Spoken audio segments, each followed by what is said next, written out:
Hello friends, मैं हूं नवीन। स्वागत करता हूं आप सभी का धस्माना इंग्लिश क्लासेस में। दोस्तों, अभी तक टेंसेस की इस सीरीज में मैं आपको बता चुका हूं प्रेजेंट इंडेफिनिट और पास्ट इंडेफिनिट के सेंटेंसेस के बारे में।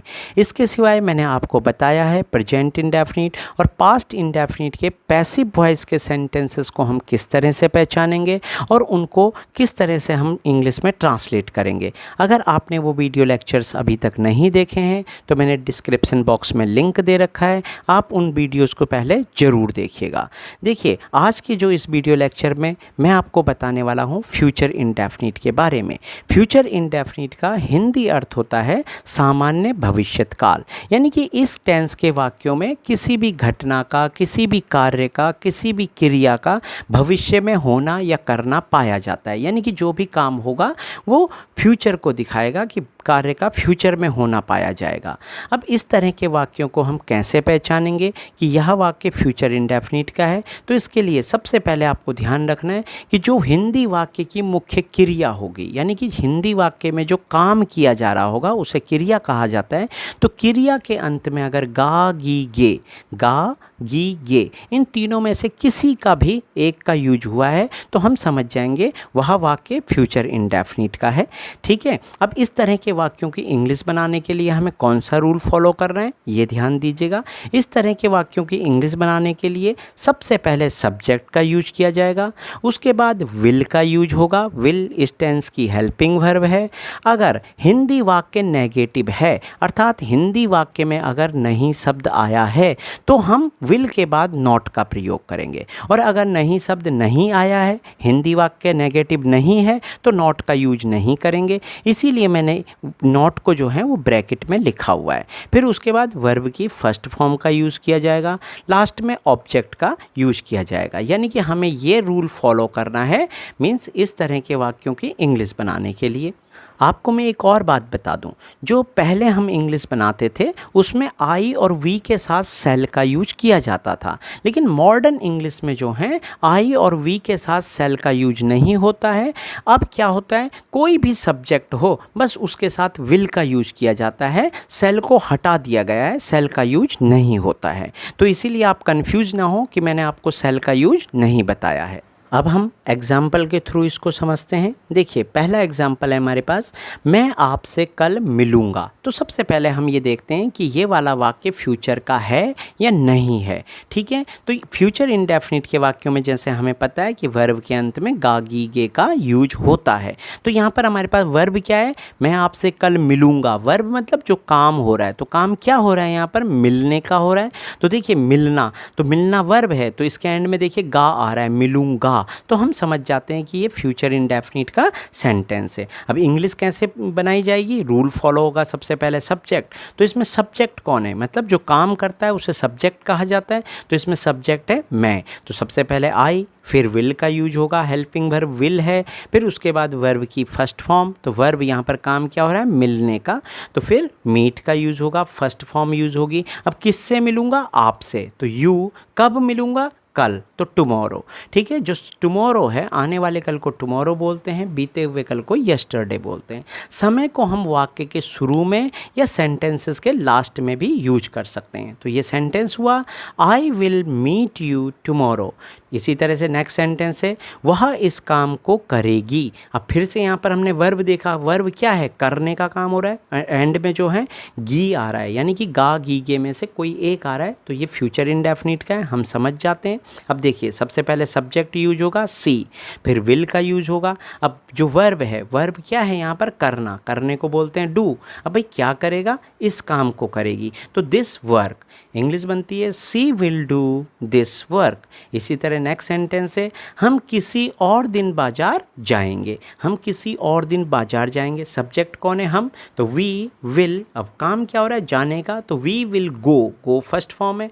कहाँ जाएंगे, मार्केट जाएंगे, टू मार्केट, तो we will go to market. अब किसी और दिन, some other day, some other day माने किसी और दिन, तो इंग्लिश बनती है we will go to market some other day. Next sentence है, मैं आपको बाद में कॉल करूँगा। तो सबसे पहले सब्जेक्ट आई विल, वर्ब क्या है, कॉल करना, तो कॉल फर्स्ट फॉर्म है। किससे कॉल करूँगा, आपको, तो you. Later, I will call you later. Next sentence है वे हमें धोखा नहीं देंगे। दोस्तों ये वाला सेंटेंस नेगेटिव है। अभी तक के जो भी सेंटेंसेस थे वो अफर्मेटिव थे, मतलब उनमें नॉट नहीं आया था। अब इसमें नहीं शब्द आया है तो ये नेगेटिव सेंटेंस है। तो अब इंग्लिश कैसे बनेगी, इसमें बस जो हेल्पिंग वर्ब होगी उसके बाद हमें नॉट का यूज़ करना है। देखिए इंग्लिश बनेगी वे हमें धोखा नहीं देंगे, सब्जेक्ट है वे, तो दे विल नॉट। अब वर्ब की फर्स्ट फॉर्म, काम क्या हो रहा है, धोखा देना। धोखा देने को बोलते हैं डिसीव, तो दे विल नॉट डिसीव अस, किसे धोखा नहीं देंगे, हमें, तो हमें के लिए अस का यूज होगा। इसी तरह से नेक्स्ट सेंटेंस है मैं आपको कभी धोखा नहीं दूंगा। ये वाला वाक्य भी नेगेटिव है, जरा यहाँ पर ध्यान देंगे। ऊपर के वाक्य में भी नहीं आया, यहाँ भी आया, लेकिन यहाँ पर आया कभी नहीं। कभी नहीं के लिए नेवर का यूज करेंगे। अब हम विल के बाद नॉट का यूज नहीं करेंगे। तो देखिए इस सेंटेंस की इंग्लिश बनेगी I will never deceive you. इसी तरह नेक्स्ट सेंटेंस है हम उसकी सहायता नहीं करेंगे, तो वी विल नॉट। फिर वर्ब क्या है, सहायता करना, help him, we will not help him. अब इसी सेंटेंस को अगर हमें कहना हो हम उसकी सहायता कभी नहीं करेंगे, तो कभी नहीं के लिए मैंने आपको बताया कि विल के बाद नॉट का यूज नहीं होगा, बल्कि कभी नहीं के लिए नेवर का यूज़ किया जाएगा। यानी कि अब सेंटेंस बनेगा we will never help him, we will never help him.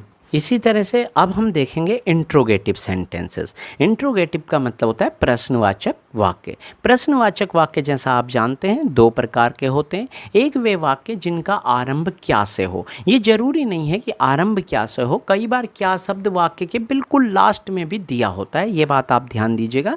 मैं एग्जाम्पल में आपको ये समझाऊंगा भी। यानी कि जब किसी वाक्य के बिल्कुल शुरू में या बिल्कुल लास्ट में क्या शब्द दिया हो और जब उससे प्रश्न पूछा जा रहा हो, तो इस तरह के सेंटेंसेस की इंग्लिश बनाने के लिए हमें सबसे पहले विल को आगे लिखना है। यानी कि जो हेल्पिंग वर्ब है उसे आगे लिखा जाएगा, उसके बाद सब्जेक्ट लिखा जाएगा। अगर हिंदी वाक्य नेगेटिव भी है, मतलब उसमें नहीं शब्द भी आया है, तो हम सब्जेक्ट के बाद नॉट का यूज़ करेंगे। और अगर नेगेटिव नहीं है हिंदी वाक्य तो नॉट यूज नहीं किया जाएगा। इसीलिए दोस्तों ये मैंने ब्रैकेट में लिखा है, यानी कि ये कंडीशनल है। अगर हिंदी वाक्य नेगेटिव है तभी नॉट आएगा, अदरवाइज नहीं आएगा। फिर वर्ब की फर्स्ट फॉर्म का यूज़ किया जाएगा, लास्ट में ऑब्जेक्ट का यूज़ किया जाएगा। दूसरी तरह के प्रश्नवाचक वाक्य वो होते हैं जिनमें प्रश्नवाचक यानी कि WH फैमिली मेंबर से कोई प्रश्न पूछा गया हो। यानी कि किसी प्रश्नवाचक शब्द से जब हिंदी में कोई प्रश्न पूछा जाए तो उस तरह के वाक्यों की इंग्लिश बनाने के लिए सबसे पहले हमें क्वेश्चन वर्ड की इंग्लिश लिखनी होती है। यानी कि जिस शब्द से प्रश्न पूछा गया है सबसे पहले उसकी इंग्लिश लिखी जाएगी, फिर विल का यूज किया जाएगा, फिर सब्जेक्ट का यूज होगा। अगर हिंदी वाक्य नेगेटिव है तो नॉट सब्जेक्ट के बाद लगेगा, अदरवाइज नहीं लगेगा, ये आप जानते हैं। फिर वर्ब की फर्स्ट फॉर्म का यूज़ होगा, लास्ट में ऑब्जेक्ट का यूज़ किया जाएगा। अब देखिए एग्जाम्पल के थ्रू हम समझते हैं।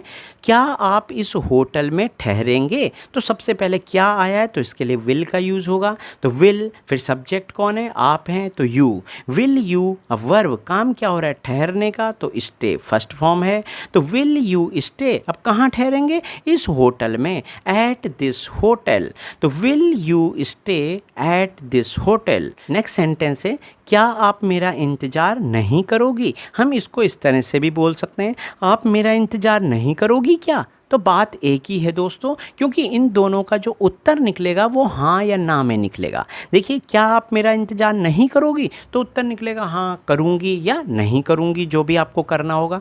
अगर हम इसे इस तरह बोलें, आप मेरा इंतज़ार नहीं करोगी क्या, तो उत्तर फिर भी वही निकलेगा कि हाँ भाई करूँगी या नहीं करूँगी, जो भी हो। तो हम समझ जाते हैं इस तरह के सेंटेंसेस में अगर क्या पीछे भी आता है तो आपको घबराना नहीं है, आपको पता चल जाएगा कि इस तरह के वाक्यों में हाँ या ना में उत्तर दिया जा रहा है, तो विल को शुरू में लिखा जाएगा। देखिए अब इंग्लिश क्या बनेगी, अब क्या आया है तो इसके लिए सबसे पहले विल का यूज होगा, विल यू। अब देखिए ये वाला वाक्य नेगेटिव भी है, क्या आप इंतजार नहीं करोगी, तो अब हमें यू के बाद नॉट का यूज करना है, तो will you not wait for me, will you not wait for me. देखिए नेक्स्ट सेंटेंस हमारे पास है, क्या आप मुझे भूल जाओगी। हम इस तरह भी इसको बोल सकते हैं, आप मुझे भूल जाओगी क्या। तो देखिए उत्तर हाँ या ना में निकलेगा कि हाँ मैं आपको भूल जाऊंगी या मैं आपको नहीं भूलूंगी। तो जब उत्तर हाँ ना में निकल रहा हो, हमें एक्सप्लेन नहीं करना हो, तो सबसे पहले हेल्पिंग वर्ब का यूज़ होगा। तो विल पहले आएगा, विल, फिर सब्जेक्ट आएगा यू, फिर जो वर्ब है, काम क्या हो रहा है, भूलने का, तो will you forget me, will you forget me. देखिए नेक्स्ट सेंटेंस है, क्या वह चाय नहीं पिएगा, या इस तरह से भी हम इसे बोल सकते हैं, वह चाय नहीं पिएगा क्या। तो आप जानते हैं कि इस तरह के सेंटेंसेस में सबसे पहले विल का यूज होगा। Will he not take tea, will he not take tea. Next sentence है, क्या आप रवि को सजा देंगे, क्या आप रवि को सजा देंगे, या आप रवि को सजा देंगे क्या। तो बात एक ही है दोस्तों, अब आप समझ रहे होंगे, क्या आगे पीछे कहीं भी आए इंग्लिश एक ही रूल से बनेगी। तो will you bring to book Ravi, bring to book का मतलब होता है सजा देना। तो will you bring to book Ravi. अब हम देखते हैं उन सेंटेंसेस को जिनमें प्रश्नवाचक शब्दों से प्रश्न पूछा गया हो, यानी कि जिनमें हमें रूल फॉलो करना हो। पहले क्वेश्चन वर्ड, फिर विल, फिर सब्जेक्ट, अगर नेगेटिव हुआ तो नॉट लगाएंगे, नहीं तो नहीं लगाएंगे, वर्ब की फर्स्ट फॉर्म और ऑब्जेक्ट का। अब देखिएगा इस तरह के सेंटेंसेस कैसे बनाए जाएंगे। पहला एग्जाम्पल है, अब आप मुझे कब मिलोगी, अब आप मुझे कब मिलोगी। अब यहाँ पर प्रश्न किस शब्द से पूछा गया है, कब से। तो सबसे पहले व्हेन, फिर विल का यूज होगा, फिर सब्जेक्ट यू, तो व्हेन विल यू, फिर वर्ब की फर्स्ट फॉर्म मीट, किससे मिलोगी, मुझसे, तो मीट मी। और अब को हम लास्ट में लिख लेंगे नाउ, तो इंग्लिश बनती है when will you meet me now. Next example है, अब वह क्या करेगा। अब देखिए दोस्तों, इसमें क्या शब्द बीच में आया है, यानी कि अब वह क्या करेगा, तो हमें एक्सप्लेन करना पड़ेगा कि भाई अब वो ये काम करेगा या ये नहीं करेगा। यानी कि अब हमें हाँ ना में उत्तर नहीं देना पड़ रहा है, इसीलिए हमें अब विल शुरू में नहीं लगाना है, बल्कि व्हाट को शुरू में लगाना है। तो इंग्लिश बनेगी what will he do now, what will he do now. Next sentence है, कार कौन चलाएगा। अब यहाँ पर देखिए प्रश्नवाचक शब्द कौन है, मतलब प्रश्न कौन से पूछा गया है, तो कौन के लिए इंग्लिश में बोलते हैं हु। हेल्पिंग वर्ब आएगी विल, हु विल। अब इसमें जो सब्जेक्ट है वो हु खुद ही सब्जेक्ट भी है और खुद ही वो जो है प्रश्नवाचक शब्द का भी काम कर रहा है, इसीलिए इसमें हम सब्जेक्ट का यूज नहीं करेंगे। फिर वर्ब की first form drive the car, तो इंग्लिश बनती है who will drive the car. देखिए नेक्स्ट सेंटेंस है, कल हम कहाँ जाएंगे। अब यहाँ पर प्रश्न पूछा गया कहाँ से, तो सबसे पहले वेयर, वेयर विल, फिर सब्जेक्ट कौन है, हम, तो वी, वेयर विल वी। अब वर्ब, काम क्या हो रहा है, जाने का, गो। अब कब जाएंगे, कल जाएंगे, तो टुमारो। इंग्लिश बनती है where will we go tomorrow. Next sentence है, वह कौन सा गाना सुनेगी।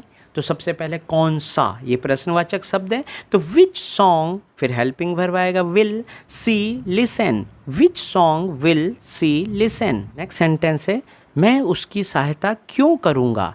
तो क्यों करूँगा, पहले क्वेश्चन वर्ड आएगा, तो why will I, subject I है, तो why will I help him, why will I help him.